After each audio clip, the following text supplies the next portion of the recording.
कक्षा 12 के कॉमर्स के और आर्ट के विद्यार्थी ध्यान दें। अर्थशास्त्र के वीडियो बन रहे हैं। अब दोनों विषय की कई दिन बता दूंगा, रोज बताता हूँ।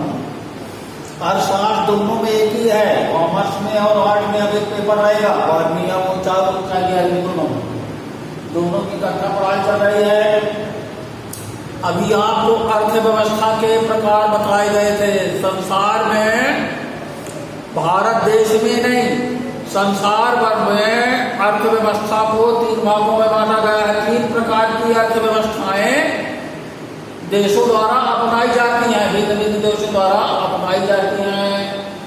पूंजीवादी अर्थव्यवस्था, समाजवादी अर्थव्यवस्था, मिश्रित अर्थव्यवस्था। कल आपको इनकी तीनों की विशेषताएं बताई गई थी।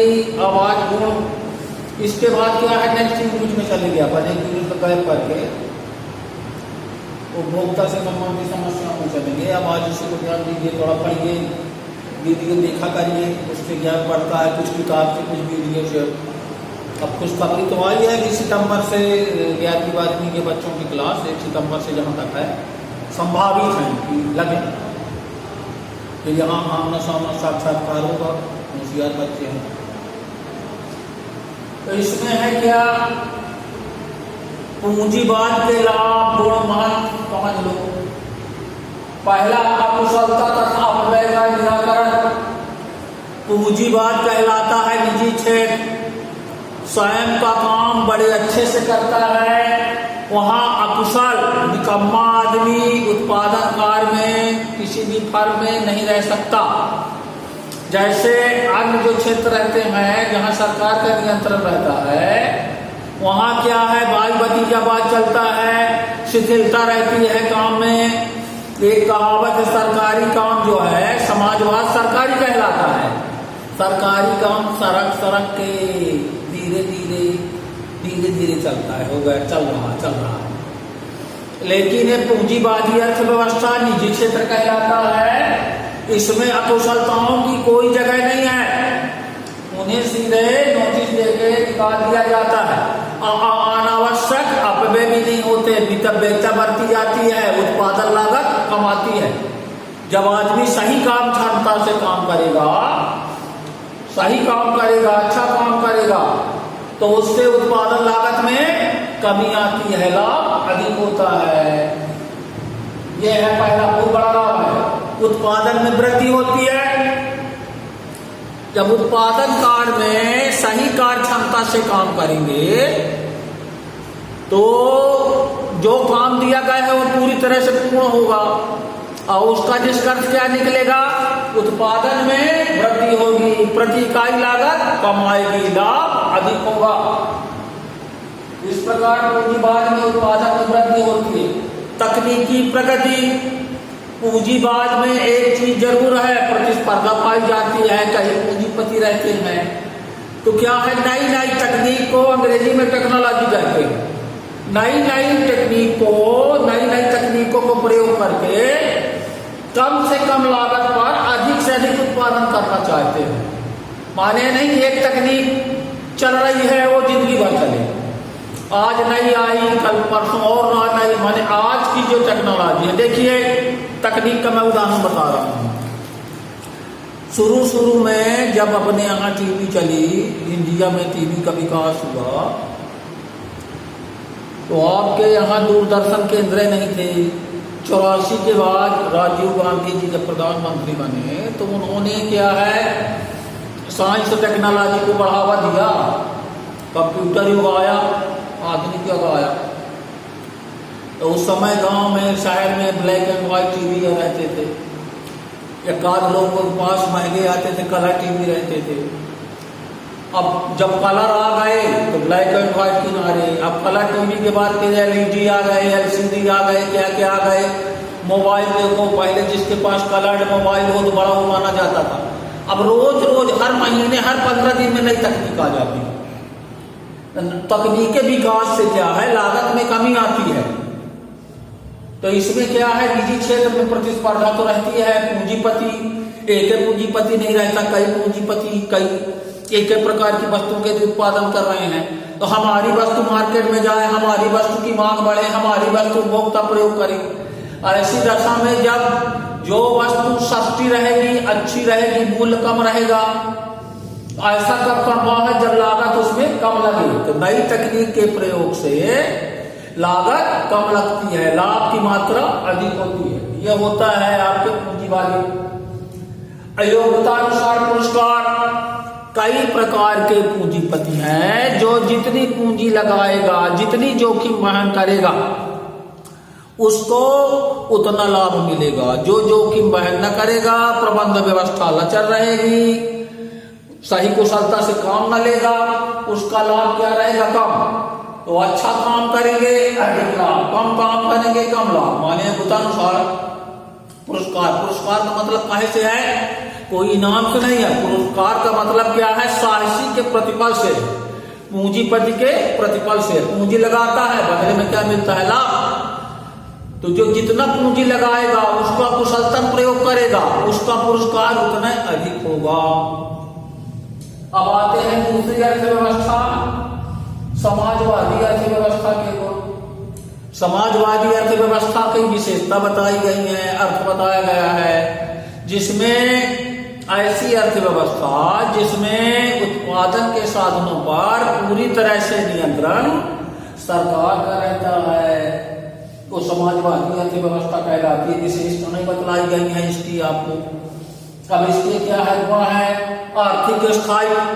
सरकार के पास असीमित वित्तीय साधन रहते हैं। इस प्रकार वित्त की कमी से, धन की कमी से उत्पादन में, उद्योग धंधों में प्रभाव नहीं पड़ता है। इस प्रकार समाजवादी अर्थव्यवस्था में यह जो आर्थिक स्थायित्व है वो क्या टिकाऊ रहता है, उसमें वित्त की कमी नहीं आती, उसके कारण से उत्पादन प्रभावित नहीं होता है। सामाजिक कल्याण की, जैसा कि बताया गया है, पूंजीवादी अर्थव्यवस्था में पूंजीपतियों का मुख्य उद्देश्य क्या रहता है? लाभ कमाना, उपभोक्ताओं का शोषण, जनता का शोषण, श्रमिकों का शोषण। लेकिन समाजवादी अर्थव्यवस्था में सरकार कर कम लगाती है, सब्सिडी देती है, और समाज का ध्यान पहले, अपने लाभ का ध्यान बाद में। इस प्रकार समाज कल्याण पर अधिक ध्यान दिया जाता है। अच्छा, समाजवादी अर्थव्यवस्था में एक नियोजित अर्थव्यवस्था होती है। उसमें क्या है कि उत्पादन भी हो, लोगों को रोजगार भी मिले। ऐसे माने जगह पर उत्पादन किया जाए, उद्योग धंधे लगाए जाए, आर्थिक प्रक्रिया वही है, उद्योग धंधे लगाओ, लोगों को रोजगार दो। तो समाजवादी अर्थव्यवस्था में जहां उद्योग धंधे कम है, ऐसे क्षेत्रों में उद्योग धंधे लगाए जाते हैं, उत्पादन कार्य किया जाता है। जहां की उत्पादन नहीं हो रहा, कि दूसरे क्षेत्र का चुनाव किया जाता है, दूसरे स्टेट का चुनाव किया जाता है। यह नहीं कि वहीं पर कोई इकाई स्थापित है, दूसरी इकाई भी लगा दी, तीसरी भी लगा दी। वो क्या है? संतुलन बना के चलते हैं। अच्छा, वर्ग संघर्ष का अंत हो जाता है। समाजवादी अर्थव्यवस्था में यह है, पूंजीवादी में क्या है? कोई बड़ा पूंजीपति है, कोई मझोला है, कोई छोटा है, कोई गरीब है। तो एक तरह से क्या है, समाज में तरह तरह के वर्ग हो जाते हैं। ऐसे में क्या है, एक दूसरे का शोषण करते हैं, जेलसी आती है, जलन होती है, आपसी संघर्ष होता हो, कैसे बड़ा हो गया हो, कैसे हम गरीब है, वो बड़ा है। हमारे एक तरह से क्या है, आपसी प्रतिस्पर्धा रहती। जब इसमें सब शासन के नियंत्रण में है, पूरी तरह से सरकार की सत्ता है, तो इसमें वर्ग संघर्ष की जरूरत नहीं। कोई छोटा ना बड़ा, जो जितना काम करे उतना पाए, वर्ग संघर्ष नहीं होता इसमें।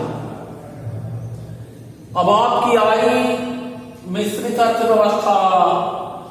मिश्रित अर्थव्यवस्था के बारे में तीसरी अर्थव्यवस्था है, जो कि अपने देश में मिश्रित अर्थव्यवस्था दोनों चल रही है, पूंजीवाद भी है, समाजवाद भी है।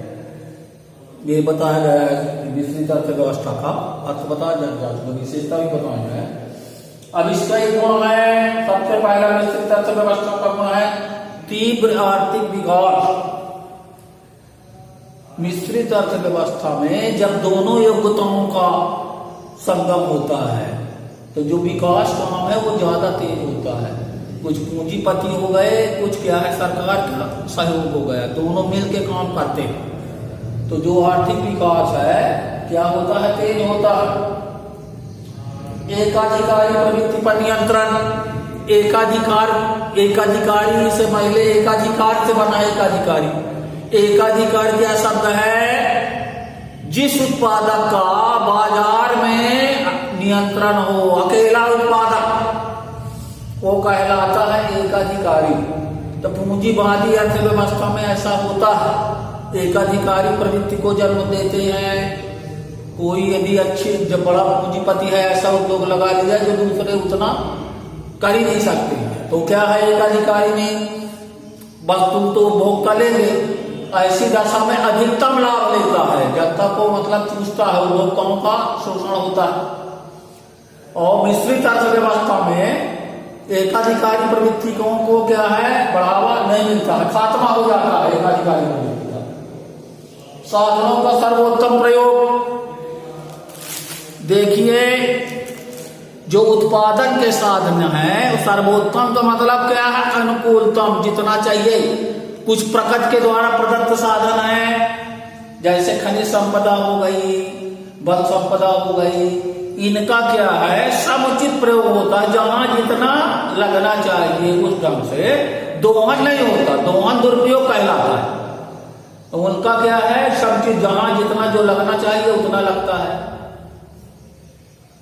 आर्थिक विषमताओं में कमी। इसमें क्या है, सब लोगों को रोजगार मिला, सरकार का भी नियंत्रण रहता है, तो जो लोग जितना कमा रहे हैं, आय में, कमाई में, आर्थिक क्रिया में कोई बाधा नहीं रहती। जो जितना कमाएगा, अधिक कमा रहे, टैक्स दो यदि कर देने की योग्यता है, और नहीं है तो न दो, क्योंकि जैसे आय कर लगाया जाता है, तो जिसकी अधिक आय है उस पर अधिक कर, और कुछ लोगों को तो शून्य रहता है। जैसे अपने यहाँ जो आय कर है सभी वर्गों को नहीं लगता, तो सरकार की आय के साधन भी बढ़ते हैं, तो बड़ों लोगों को जैसे जैसे आय बढ़ती जाएगी, इसे जो कर लगाने की प्रणाली है, आय कर प्रणाली, ये प्रत्यक्ष कर प्रणाली का उदाहरण है। ये क्या है, जैसे जैसे लोगों की आय बढ़ेगी वैसे वैसे कर की जो दर रहती है, स्लैब परसेंट, वो बढ़ता जाता है, तो और गरीबों पर नहीं लगता। तो इससे क्या है, आर्थिक विषमता में कमी आती है। बड़े लोग जो अधिक कमा रहे हैं उनसे सरकार टैक्स लेंगे, वो आगे लेंगे, और गरीबों को लगना ही नहीं। ऐसे में आर्थिक विषमता दूर होती है। धन्यवाद।